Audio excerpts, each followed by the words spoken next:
This is Optimal Relationships Daily. From Conflict to Compassion. Put Love Above Winning. By Sara Bensman with tinybuddha.com. Quote, "Let go of your attachment to being right, and suddenly your mind is more open." That's by Ralph Marston. When we face a conflict, we face an opportunity to learn from pain. It's like putting your hand against a hot burner on the stove. The burn warns you that you have to do something differently. You pull your hand back reflexively, and you don't touch that stove again. You've learned. As with the hot stove, if we get the lesson that is in front of us, we don't need to keep repeating that particular pain. Inconveniently, our natural inclination, when we feel the sting of conflict, is to outsource the blame, making it impossible to get the lesson and move on.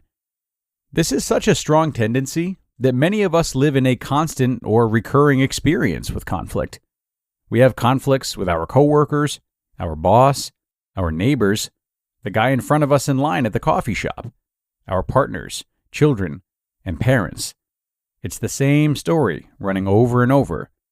In its most basic form, the story is, I have been wronged by someone who does not see my value. They are self-centered and are not considering my point of view. Oddly enough, that is also the story we are acting out. We are refusing to see the other's point of view, maybe because it puts our own sense of self at risk. Who am I if I let go of my passionate perspective and wholly understand the other person's point of view? Will the world walk all over me if I don't stand up for my rights? Fundamentally, this fear is about a loss of ego. My outrage at my neighbor because he continually lets his dog out at 5:30 a.m. to bark is rooted in a desire to be right, to have my experience in the world validated. Of course, the pre-dawn barking disturbs my sleep. I don't want to discount that impact. But if this were an event that I chose or knew I couldn't control, I would accept it.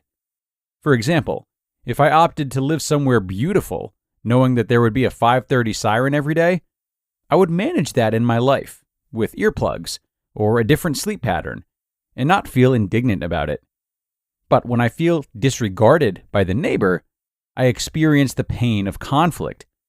When I'm upset with my partner because he doesn't do enough housework, it's not because I'm in pain from doing too much housework.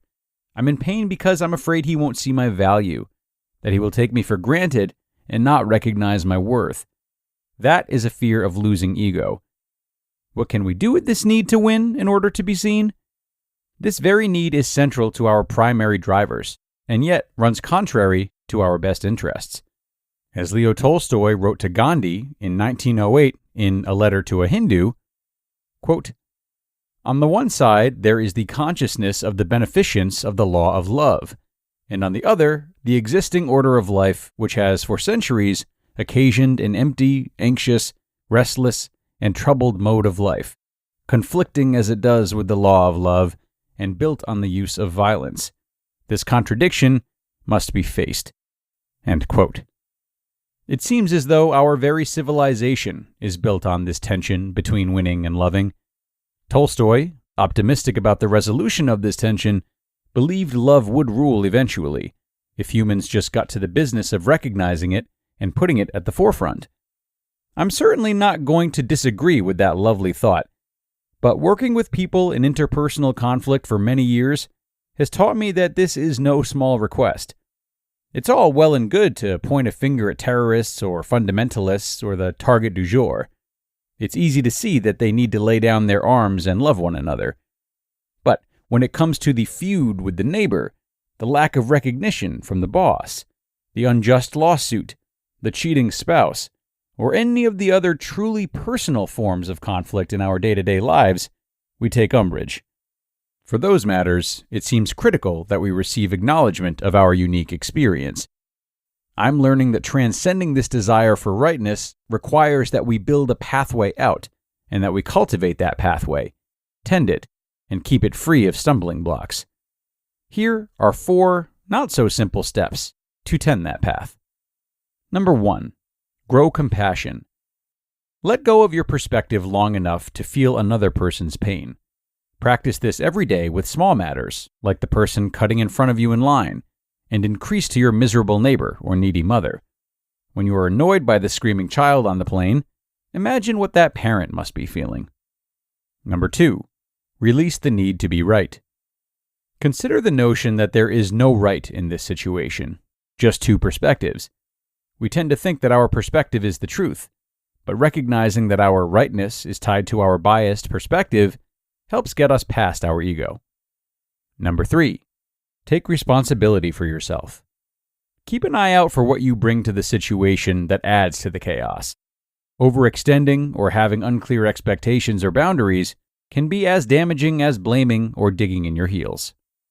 And number 4, accept what is.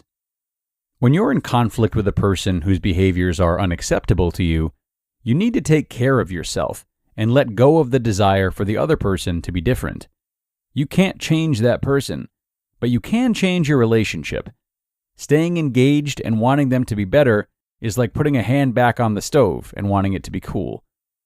The opportunity to grow in conflict comes when we accept the other person's limitations and take care of ourselves without feeling indignant, bitter, or self-righteous. If we can do that, we can broaden that path through the pain toward compassion. You just listened to the post titled, From Conflict to Compassion, Put Love Above Winning, by Sara Bensman with tinybuddha.com. And thank you so much to Sara for a really wonderful post, a post that we could all stand to benefit from. I really enjoy this one. It's always of value to analyze the feelings that reside beneath the surface when it comes to our confrontations. At the height of these arguments, we can really lose sight with what's going on underneath and react purely out of ego, as she mentioned, as I'm sure you can attest to. I liked her 4 steps at the end a lot, and I think one trick we can try to get ourselves more on board with those steps is to think about the things others do to upset us that we can guarantee to have done to others ourselves. Cutting someone off on the road is a really good example, right? How have you justified your behavior when doing that in the past? Maybe it was an accident. You were in a rush to get somewhere important.